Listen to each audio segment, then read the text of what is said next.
miti waan inni nu bira dhiifanne irraa somnaa jechuudha.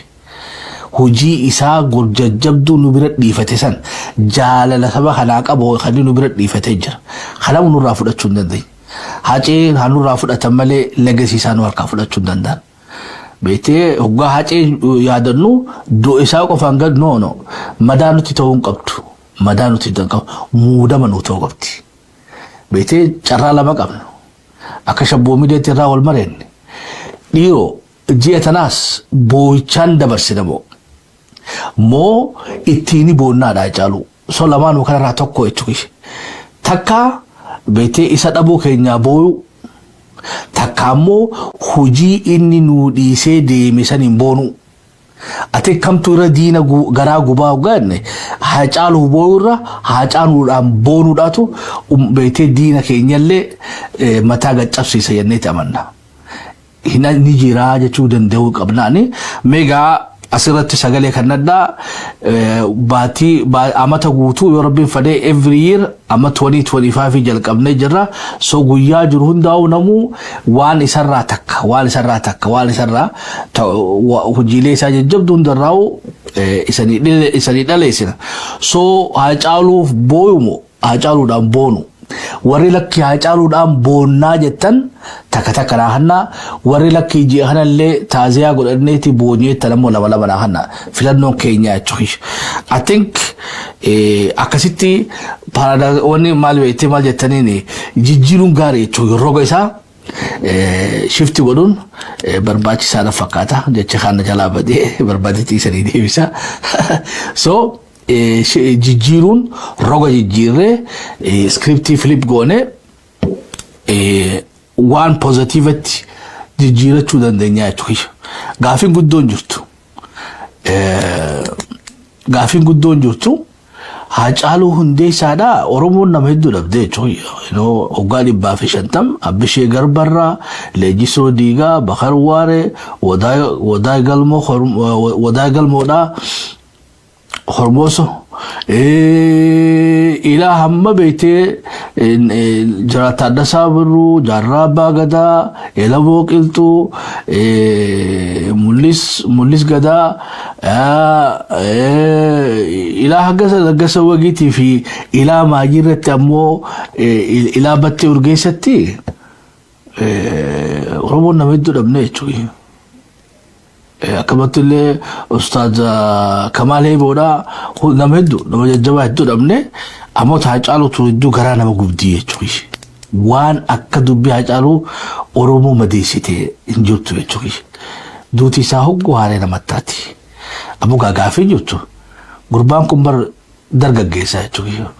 Haga Jeneraal Taaddasaa Birruudhaa addunyaa tana gubbaa ture hin turre. Haga Jaarraan Abbaa Gadaa ture hin turre jechuudha. Umrii isaa tana keessatti umrii dargaggummaa kana keessatti beekamtu seenaa hojjechuu nama dhibdi. Umrii leegasiitti lafa hojjettee leegasii seenaa dhiifattee deemtuu miti jechuudha.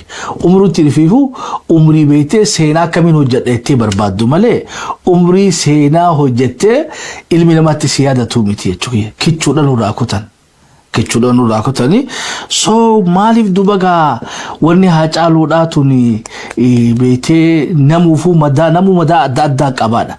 Micoon takka amma beektee TikTokii sirraa dalagaa seentee dalagarraa baatee makiinaa keessa teessee eega wallee kana dhageessee dhukkubni itti ka'e gaddi san itti ka'e jechuudha. Haati tiyyaa duutii akkanatti hin gaddineedha. Obboleen kiyyaallee awwaaladheedha. Haadha tiyyaallee awwaaladhee isan hundaa'uu beektee obsuu dandeetiin jiraadha.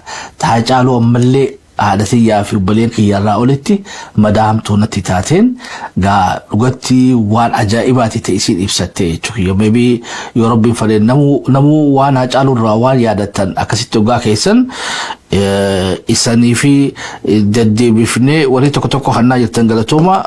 Boonuu ittiin boonnamoo hojiilee isaa seenaa isaa legacy isaa ni boonyaareetti.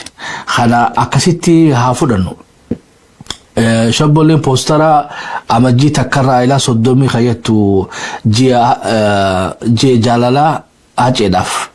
Jiini kuni ji'a boo'isaa doon taane ji'a jaalalaa nuti isaa qabnu san isa ibsunu postara isan garsiisa akkasitti odoo yaadanne bareedduu na fakkaatti so yaada kannattanii jirtanii warri tokko tokko jettanis warri booyuu barbaaddanillee lama mirga keessanii at least haa isallee ciisiinsan kunnuu jechuudha imimmaan kun nama du'eef beekadhu akka ibiddaati ni miidha.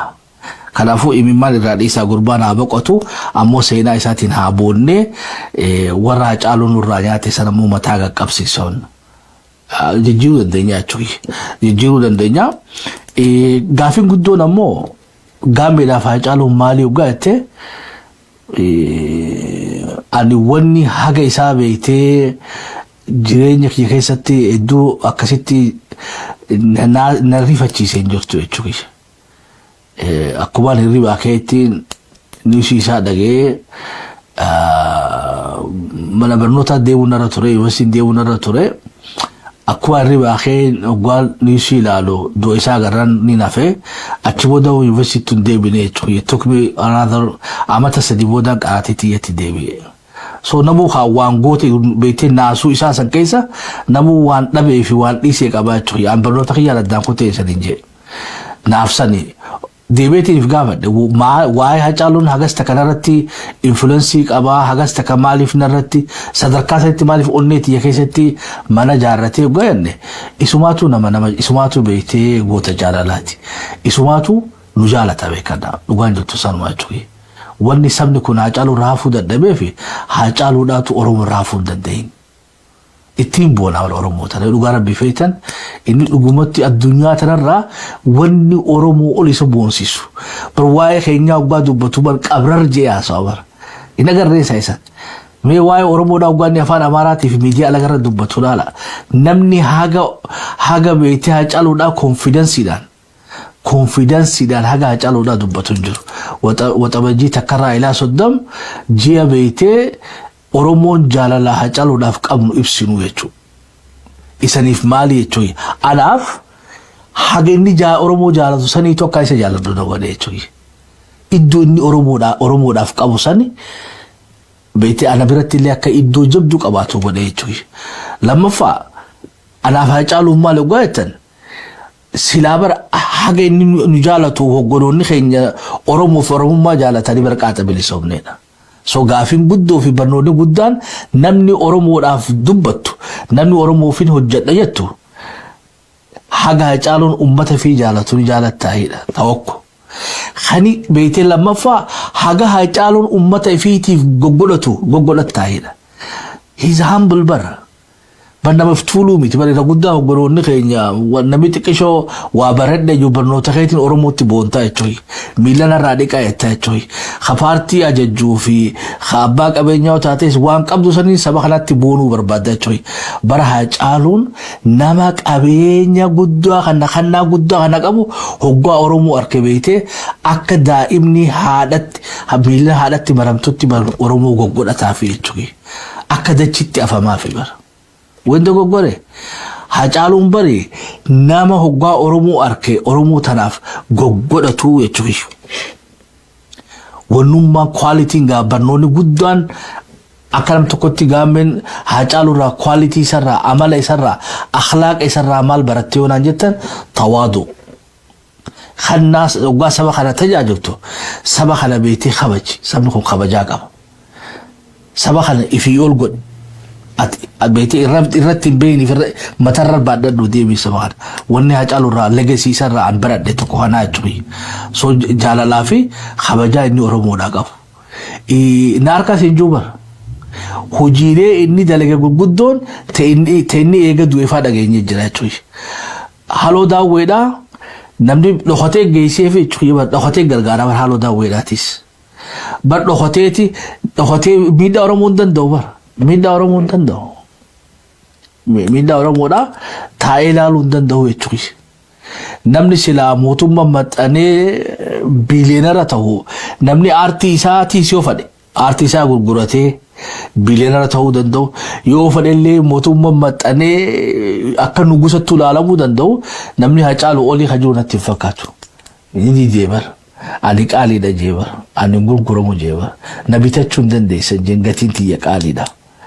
soga namu waan adda addaa ta'e isaan yaadatan hedduu qabdanii jechuudha.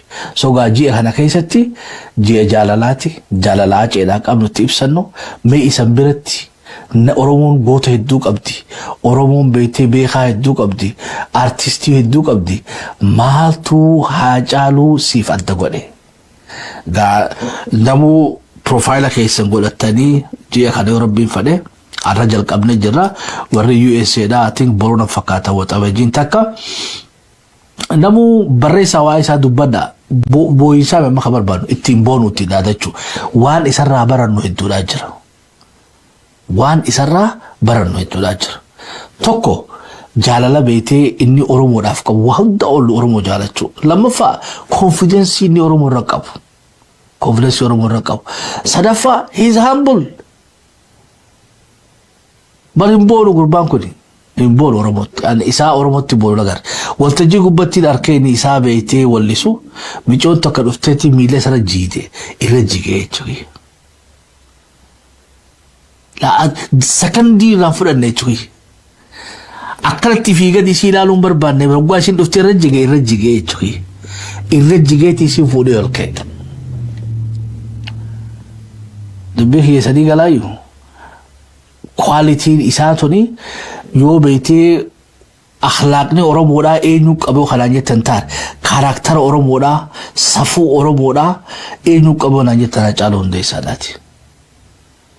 Arragaa isarraa hogganoonni keenya beeytoonni keenya abbootiin qabeenyaa abbootiin gadaa abbootiin amantaa quality Haacaaluu Hundeessaadhaatu isa barbaachise ummata fi biratti jaalatamuu barbaadanii jechuudha. Iccitiin Oromoon Haacaaluu Hundeessaadhaa itti jaalatteef beetee isa kanaatu Oromoo miila lamaan deemu jechuudha.